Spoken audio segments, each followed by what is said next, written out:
Hello बच्चों, let's read the question. The question says dihedral angle of least stable conformers of ethane is 180 degree, 60 degree, 0 degree, 120 degree.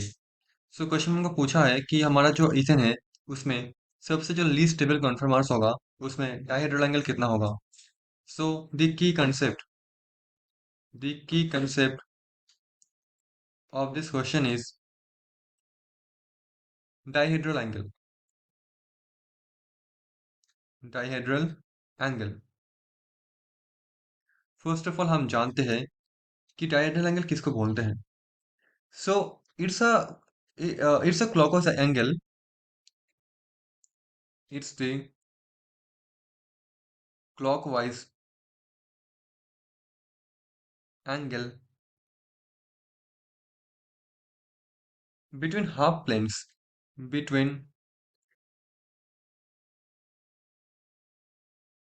half planes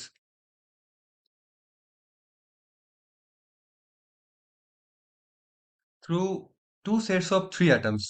Through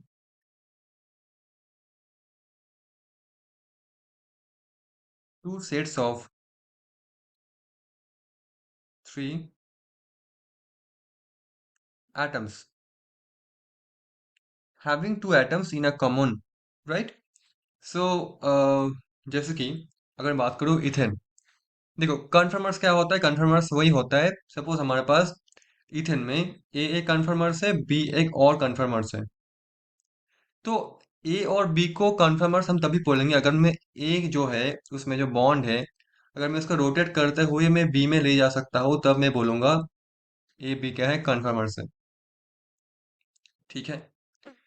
सो हमारे पास जो ethane है वो क्या होता है C2H6. ठीक है. अगर मैं इसको खोल के लिखूं तो क्या होगा, सी सिंगल बॉन्ड सी, यहाँ पे होगा H, यहाँ पे होगा वेज फॉर्म, यहाँ पे हमारे पास होगा डैश फॉर्म, यहाँ पे H होगा, यहाँ पे H होगा.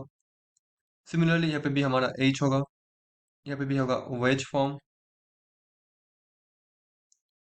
यहाँ पे होगा डैश फॉर्म. ठीक है. अब देखो एक और पॉसिबिलिटी हो सकता है. अगर मैं बॉन्ड को 180 रोटेट कर दूं तो क्या होगा, सी सिंगल बॉन्ड सी, यहाँ पे हाइड्रोजन, यहाँ पे hydrogen dash hydrogen hydrogen hydrogen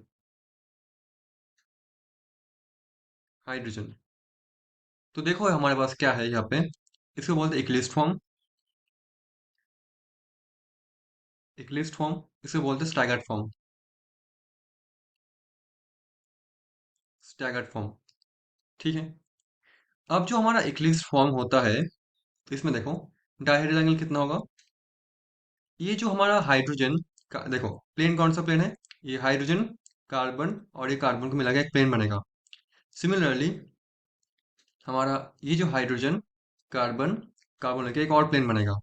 अब थोड़ा सा ऑब्जर्व करो इन दोनों प्लेन में एंगल कितना होगा. ऑफ कोर्स 0 डिग्री होगा क्योंकि ये हाइड्रोजन के ठीक पीछे ही ये हाइड्रोजन बैठा हुआ है. तो इसमें एंगल होगा हमारा डायहेड्रल एंगल होगा 0 degree. But in this case अगर आप कंसिडर करो ये हाइड्रोजन, ये कार्बन और ये कार्बन, एंड अगर आप कंसिडर करो ये वाला हाइड्रोजन, ये कार्बन और ये कार्बन, तो एंगल कितना होगा. ऑब्जर्व करो इन दोनों हाइड मतलब इन दोनों जो प्लेन होगा उस प्लेन पे एंगल कितना हो रहा है. अगर आप इसको मैंने पहले बताया आपको करना है clockwise angle. It's a clockwise angle between half planes. तो अगर इस प्लेन को आप ये प्लेन कुछ ऊपर ऐसा है और ये प्लेन कुछ ऐसा नीचे है, अगर आप इसको क्लॉकवाइज घुमा घुमा के 180 तक ले जाओ तब ये बन जाएगा हमारा लाइक दिस. ठीक है. अदरवाइज इसमें एंगल क्या है, इसमें एंगल तो 180 है, इसमें एंगल है 180 डिग्री. ठीक है. दैट इज वाई ये जो स्टैगर्ड है इसमें क्या है 180 एंगल है, मतलब डाइहेड्रल एंगल. हम जानते हैं स्टेबिलिटी डिपेंड करता है इन दोनों हाइड्रोजन का पोजीशन कहाँ पे है. इवन मैं बोलना चाहता हूँ कि इन दोनों इस हाइड्रोजन के पीछे ठीक है ये वाला हाइड्रोजन है, तो इसमें क्या होगा, स्टेरिक हिंड्रेंस काम करेगा. बट इन दिस केस देखो, ये हाइड्रोजन और ये हाइड्रोजन में एंगल क्या है, 180, मतलब बिल्कुल अपोजिट डायरेक्शंस में है। इवन ये जो हाइड्रोजन है, ये जो हाइड्रोजन है बिल्कुल अपोजिट डायरेक्शंस पे है। ये जो हाइड्रोजन और ये जो हाइड्रोजन है बिल्कुल अपोजिट डायरेक्शंस में, मतलब 180 पे है सब हाइड्रोजन। तो इसमें कोई स्टेरिक हिंड्रेंस नहीं होगा, क्योंकि सब अपोजिट डायरेक्शंस में है। बट इसमें देखो, ये हाइड्रोजन और ये हाइड्रोजन बिल्कुल सेम, मतलब इक्लिप्स में है। ये जो हाइड्रोजन दोनों है ये भी इक्लिप्स में ही है। मतलब डाइहेड्रल एंगल हम जानते हैं, जितना कम होता है उतना स्टेबिलिटी घटता है।